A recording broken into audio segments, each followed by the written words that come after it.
ஒரு முக்கியமான வேலையை செய்ய ஆரம்பிப்போம், இல்லனா படிக்க உட்காருவோம். அப்போன்னு பார்த்து டிங் அப்படின்னு ஒரு மெசேஜ் சத்தம் கேட்கும்.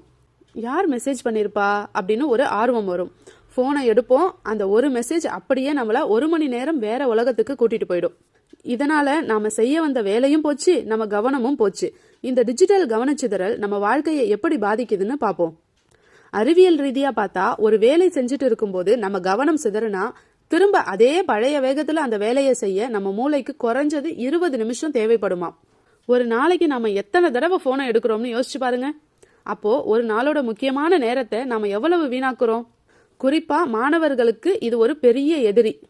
ஒரு பக்கத்தை படிக்கும் போதே 5 தடவை போனை பார்த்தா அந்த பாடம் எப்படி மனசுல பதியும்.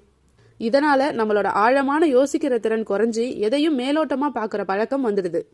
இதனாலதான் நம்மளால ஒரு வேலையை முழுமையாவும் சரியாவும் செய்ய முடியாம போகுது. இந்த கவனச்சிதறல்ல இருந்து தப்பிக்கிறதுக்கு சில எளிய வழிகள் இருக்கு. நீங்க ஒரு முக்கியமான வேலை செய்யும் போது உங்க போனை வேற ஒரு அறையில வச்சிடுங்க. கண்ணுக்கு தெரியாதது கருத்துக்கு தெரியாதுன்னு சொல்லுவாங்க.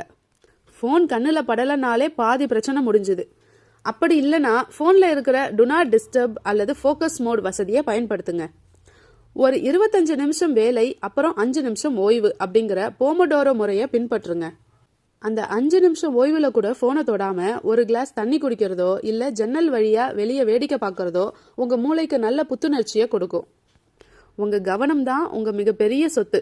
அந்த சொத்தை ஒரு சின்ன திரையிடம் அடகு வச்சிடாதீங்க. எப்போ உங்க போனை அடக்கி ஆள கத்துக்கிறீங்களோ அப்போதான் நீங்க உங்க லட்சியத்தை நோக்கி வேகமா ஓட முடியும்.